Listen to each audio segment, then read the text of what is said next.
Now, a couple of guys who have injured their UCL, whether it's a sprain or a strain, that's the terms, that's the terminology, even though it's used incorrectly, that's the terminology that's out there. A couple of players who we know who are playing right now have had PRP injections, and they're playing perfectly fine. To list a few, Griffin Canning, Tommy Pham, Anthony Santander, Seth Lugo prior to his surgery to remove bone chips in his elbow, Keston Hiura, Aaron Nola, Michael Lorenzen, and Masahiro Tanaka also, he had that. And they all were able to play with just having a PRP injection and resting for a couple of months. So, if you key on to what they're saying, you can also get a hint as to how long they're going to be out for. I want to talk a little bit about COVID and the 2020 short season. But first, let's do the Injury Gurus Trivia of the Week.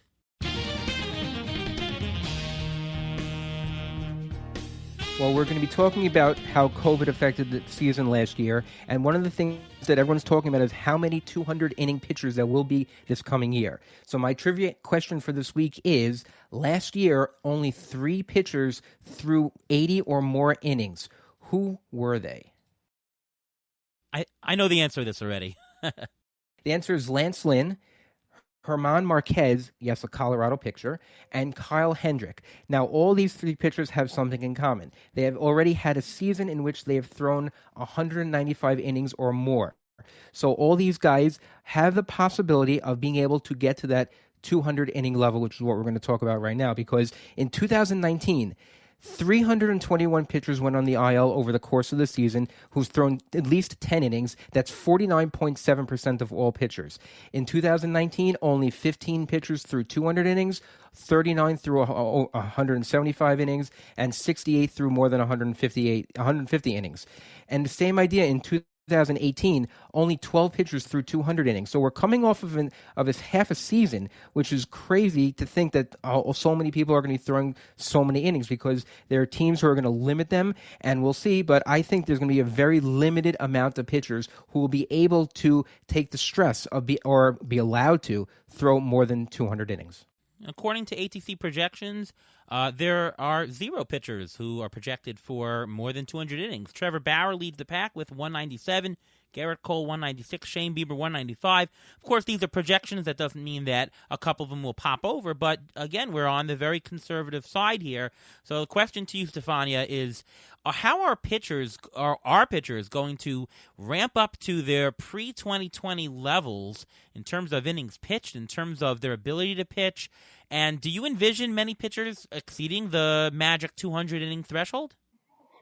Well, I think the answer to your first question about will they be able to effectively ramp up to pre-2020 is who knows. I mean, we've never had this before. So there's every year we look at data, injury data. There's actually been some nice studies that have been done, which really look at retrospective data. And they're as good as they can be when you're looking at data from the outside looking in. You don't have access to the medical records entry system baseball uses, but you can look at trends and make some projections. But we've never had what we had last year. And not only did we have a shortened season, we had a start and a stop and a restart that was short, and then a weird season, and then this off season. And I actually think, and this is just me and my gut, it's not, I don't have anything because I have no comparison. Sure. But I think I actually worry that we're going to see a lot more soft tissue injuries this year, because guys did not have the long season. And now you're going from a shortened season, and a really bizarre one at that, to a season that as of now looks like it's going to be the regular length. And I think this is going to be really interesting. I do not even know how to ballpark it in terms of your question about how many pitchers exceeding 200 innings pitched. I think that we don't have anything to, there's no predicate. So just to dig a little bit deeper there, obviously it's so hard to tell in general, but would you suspect that there are a certain class of pitchers to do a little bit better? Are veteran players who have done it before maybe a little bit more easily getting back to their level than rookie players who have not really had the 190, 200 inning levels? Is it people who throw harder who might have the harder time, more sliders? Is there any class of player that we can maybe think is a little bit more risky, a little bit less risky at all?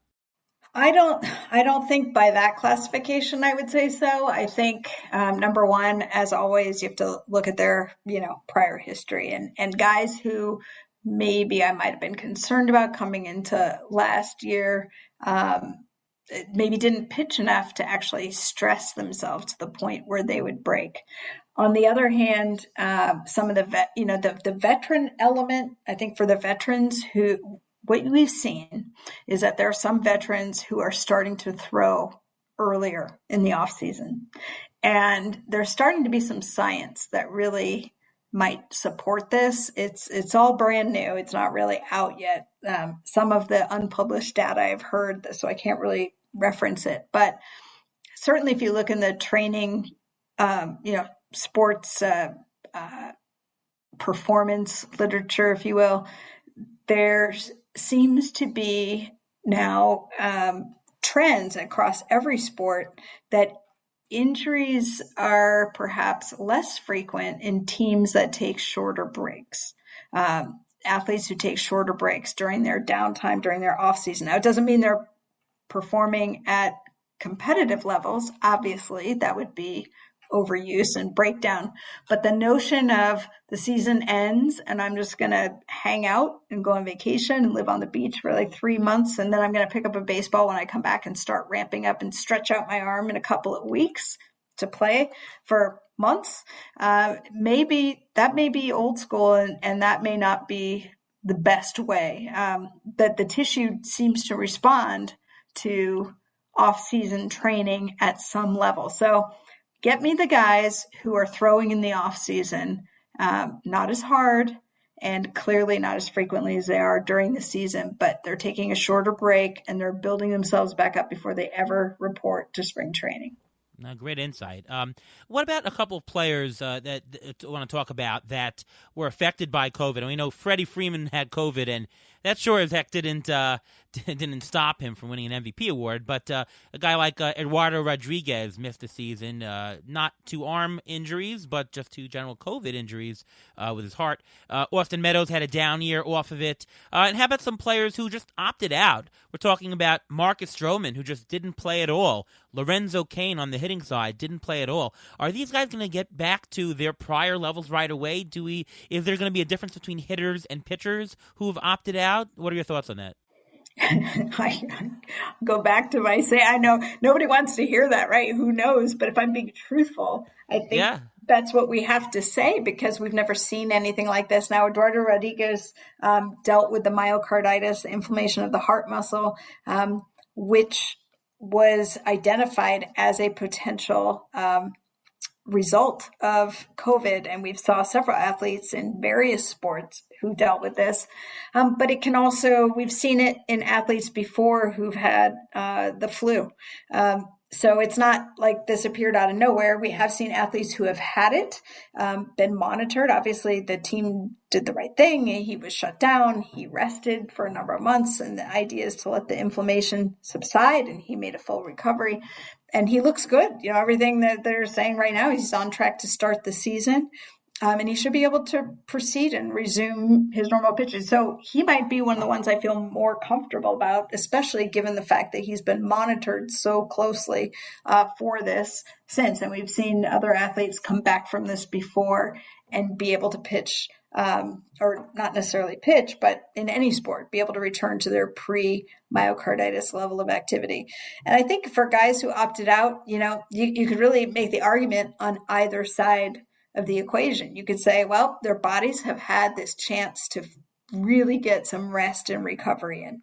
And for whether it was risk factors or just apprehension about being exposed to COVID for family reasons, perhaps, they were able to, take care of that by staying away for a year.